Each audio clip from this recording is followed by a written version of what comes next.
Les soignants étaient à l'honneur ce matin. Il y a quelques jours, le protocole d'accord sur la revalorisation des salaires des personnels hospitaliers hors médecin a été signé.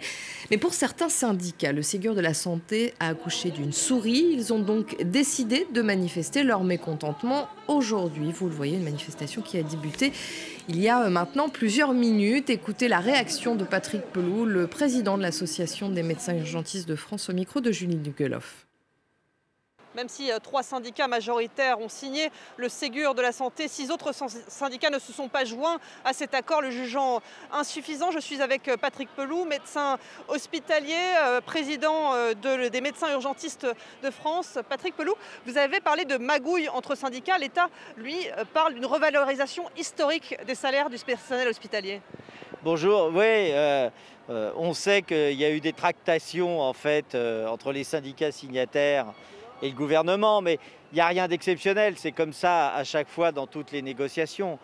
On n'est pas satisfait parce qu'il y a eu la célèbre phrase maintenant historique du président de la République avec le « quoi qu'il en coûte », et donc on espérait beaucoup, et notamment c'était peut-être une utopie, mais le rattrapage des 20 ans d'incohérence sur le domaine du service public hospitalier. Maintenant, il y a plein de choses sur lesquelles ils n'ont pas répondu, la valorisation du travail de nuit, la valorisation du temps additionnel, c'est-à-dire des heures supplémentaires, et le fait qu'il faut un moratoire pour empêcher les fermetures de lits et des hôpitaux publics pour garder la qualité des soins française. C'est pour ça que c'était important de se mobiliser aujourd'hui. Aujourd'hui, 14 juillet, journée d'hommage aux soignants à la place de la Concorde. Oui, mais je crois que ça c'était bien. J'ai vu quelques images.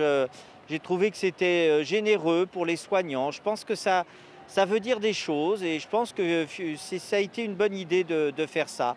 Mais il y a d'autres voix et il faut accepter qu'il y ait des voix contradictoires dans notre pays. Et celle qu'on va faire entendre cet après-midi, c'est une autre vision du pays. C'est des valeurs aussi partagées qui sont des valeurs sur la France.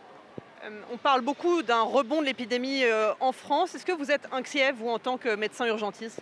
Alors, l'inquiétude n'est jamais bonne conseillère, donc il ne faut pas être inquiet, il faut juste être professionnel. Ce qu'on sait là, c'est que je crois que la décision du président de la République de dire qu'il faut que le port du masque soit généralisé, c'est la bonne solution.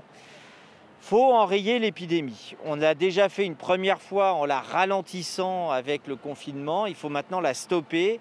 On sait qu'on la stoppera avec les masques. Donc il faut rendre le masque obligatoire. Ça va durer peut-être 4 à 5 mois, peut-être un peu plus, mais il faut absolument éviter d'avoir une deuxième vague, ça c'est sûr. Merci beaucoup Patrick Pelloux. La manifestation va s'élancer place de la République, direction place de la Bastille, manifestation à laquelle se sont joints de nombreux gilets jaunes.